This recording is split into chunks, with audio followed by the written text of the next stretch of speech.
Finlandia kojarzy mi się z... Finlandia.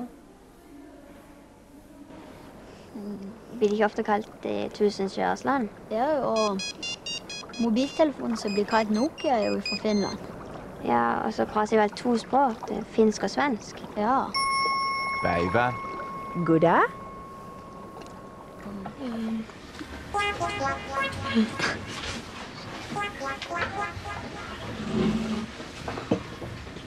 Dit is best wel koud is daar. On se kyllä ihan totta. Täällä Pohjois-Suomessa voi olla pakkasta hyvinkin alle 30 astetta. Mutta eipä täällä pohjoisessa monet asukkaan. Useimmat suomalaiset ovat menneet etelärannikolle asumaan, sinne Helsinkiin. Mutta me kyllä viihdytään täällä Kuusamossa, täällä pohjoisessa. Voi täällä ihan helposti elää.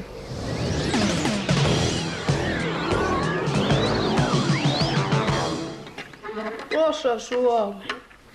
Tässä on pohjoinen napapiiri. Täällä on pohjoisnapa. Tässä on napapiiri menee. Tässä on.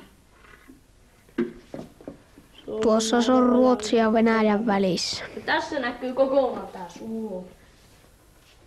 Ja täällä me asutaan täällä. Me asutaan täällä Kuusamossa. Tulkaa Suomeen, jos ette pelkää haasteita. Lunta ja pakkasta, tulkaa mukaan. Sähkiä riittää. Meillä oli tehtävänä valmistaa Suomesta matkailumainosta. Ja tarkoitus oli, että nämä teidän ryhmätyöt, kuvat, tekstit kootaan matkailumainokseksi tuonne internettiin.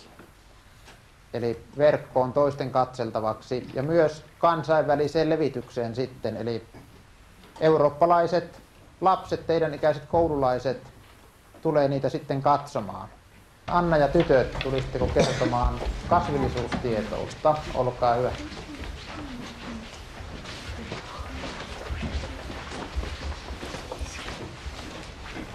Suomessa kasvaa metsää melkein kaikkialla. Suurin osa metsää on havumetsää.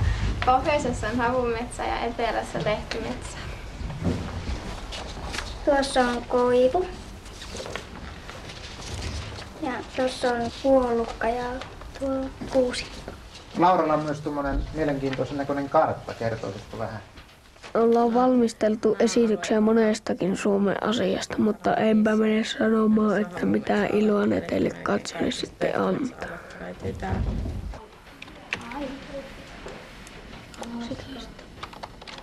Teidän on kyllä paras käydä katsomassa sitä meidän kotisivua. Että ne voidaan sitten siirtää myöhemmin tekstitiedostoina sinne. Meidän tehtävänä oli valmistaa internetin esitys siitä, miten vuoden aikojen vaihtuminen vaikuttaa suomalaisten elämään. Niin ja mistä se vuoden aikojen vaihtuminen johtuu? Senhän te kyllä tiedätte, että maapallon kallellaan. Tämä pohjoinen pallonpuolisko on talvella kallistunut poispäin auringosta. No siitä se sitten rupeaa aurinko näkymään enemmän. Keväällä se jo paistelee mukavasti ja valo lisääntyy. Kesällähän se auringonvalo osuu tänne ihan kohdalle. Aurinko ei laske yölläkään. Siitä se sitten rupeaa taas valo vähenemään. Tulee pimeä syksy. Ja talvella aurinko pysyy piilossa päivälläkin. Vuoden aikojen vaihtelu on täällä napapiirin lähellä melkoisin huomattavaa.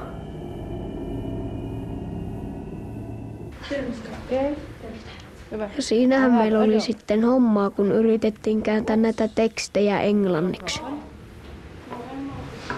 Opettaja, mikä on what do you often do with your friends? Ajateltiin, että ehkä teitä kiinnostaisi tietää, mitä me tehdään eri vuoden aikoina. Me ainakin Annan kanssa soitetaan meidän bändissä kesät ja talvet. Meidän bändin nimi on Sunflowers.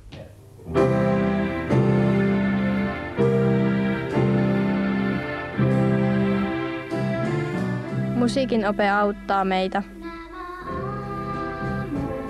Anna on solisti ja minä soitan kitaraa.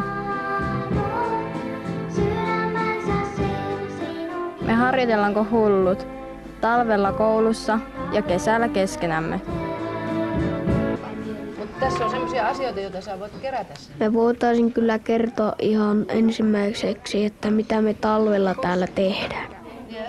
Että vaikka on kylmä, niin eihän se meidän tekemisiä juurikaan haittaa.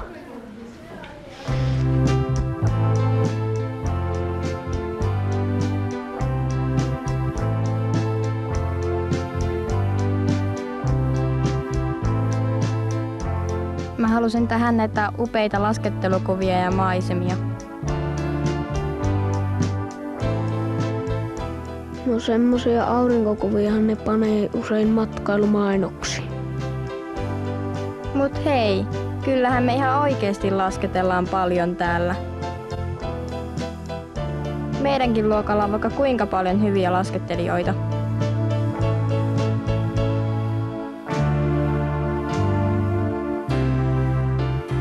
Minä kyllä hiihtelen mieluummin metsässä.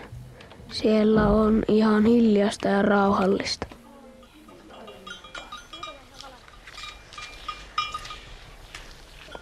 Saatetaan nähdä poroja. Niitähän ne täällä kasvattavat.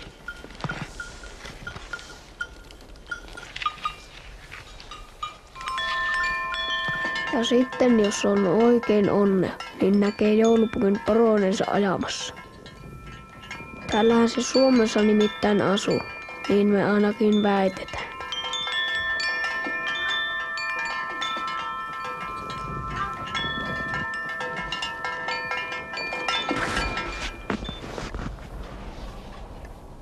Mitäs me sitten vielä talvesta kerrottais?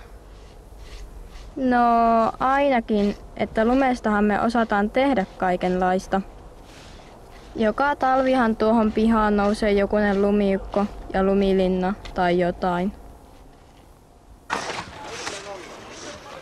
Ja joka talvi me järjestetään lumiveistoskilpailut koulun pihassa.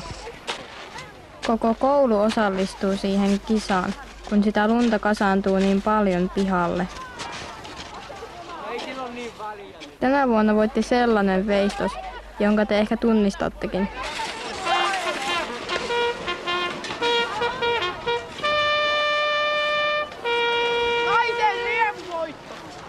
Ressu voitti. Me Petrin kanssa käymme toisinaan talvella pilkillä. Ensin pitää kaarata reikä jäähän. Siitä saadaan avanto.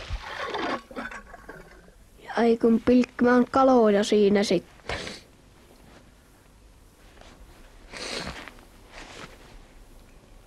Ei ne niin helpolla tule ja voi olla, ettei ne tule ollenkaan. Voi tulla vähän kylmäkin siinä istuessa. Mutta eipä se niin haittaa. Pannaan kiuas lämpiämään. Lämmitetään oikein kuumaksi ne kiukaan kivet. Ja sitten odotellaan, että sauna hyvin lämpiää. Ja sitten me lyödään löylyt. Se voi nousta lämpötila saunassa helposti 100 asteeseen. Silloinhan meille tulee kiire vilvoittelemaan.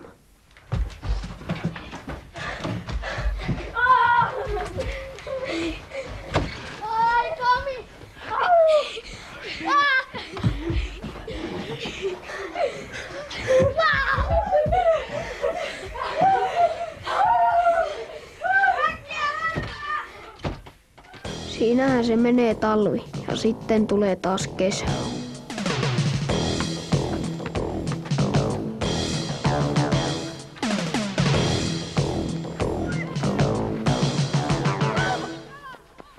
Kesällä me tehdään semmosia ihan tavallisia asioita.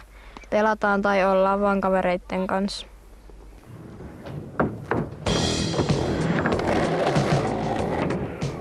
Meidän luokan pojat, ne on aika innokkaita lautailemaan, mutta kyllähän me tytötkin lautaillaan.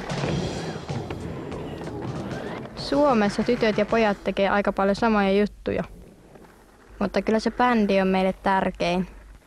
Me haaveillaan Annan kanssa meidän bändin asioista, Ois makeeta tehdä vaikka musavideo tai jotain. Me voitais roudata meidän instrumentit vaikka veden ääreen.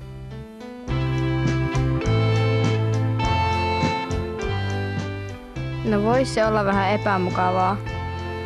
Mutta taiteen vuoksi on pakko kärsiä. No sitten me voitais lähettää se video vaikka johonkin MTV:hin tai johonkin.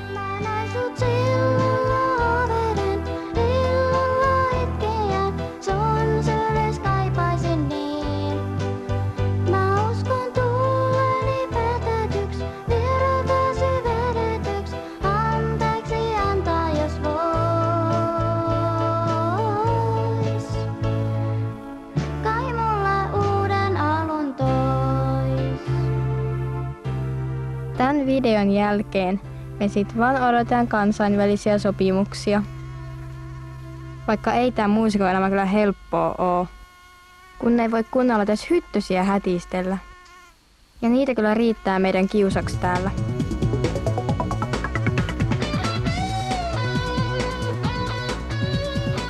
Se on kyllä aika vähäinen kiusa. Tervetuloa vaan Suomeen kaikki. Täällä on luonto meitä lähellä.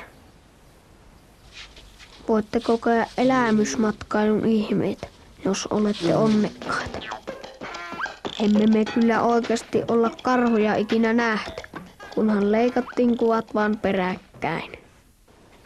Täällä Puunvatvassa on vaan muuten mukava tarkkailla maisemia ja ihastella vaikka yöttömän yön aurinko. Niin että semmoistahan meillä on kesällä täällä. Mutta eihän se kesä kauan kestä. Tulee syksy. Se onkin sitten minulle mieluista. Syksyllähän me päästään Petrin isän kanssa metsälle.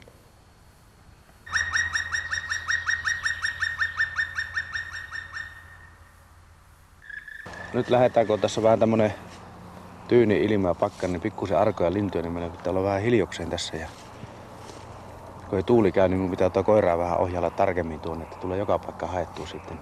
Kulette meidän takana ja sitten jos tuo koira rupeaa seisomaan, niin pysytte meidän takana, ettei se tule mitään vahinkoja sitten. Käypikö näin? Käy. No hyvä. Lähdetäänpäs jatkamaan.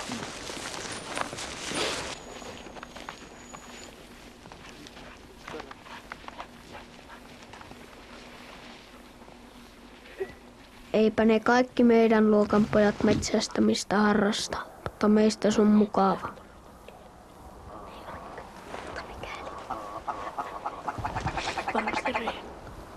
Niin onkin. Tai. Täällähän sitä voi olla lähellä luontoa.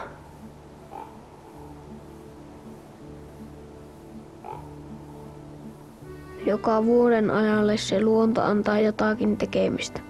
Syksyllä on syksyn ilot ja sitten kun tulee talvi, niin eihän se meidän tekeminen lopu siihenkään.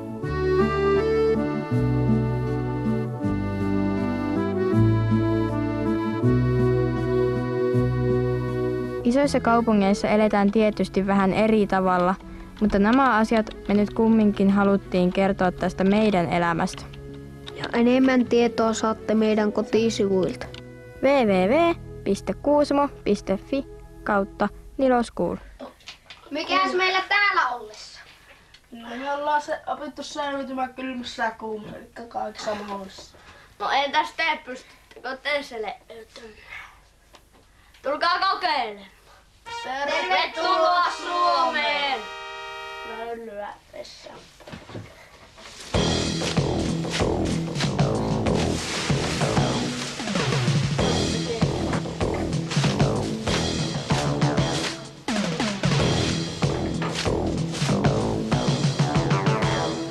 Wilt u meer weten over onze programma's? Surf dan eens naar www.schooltv.nl.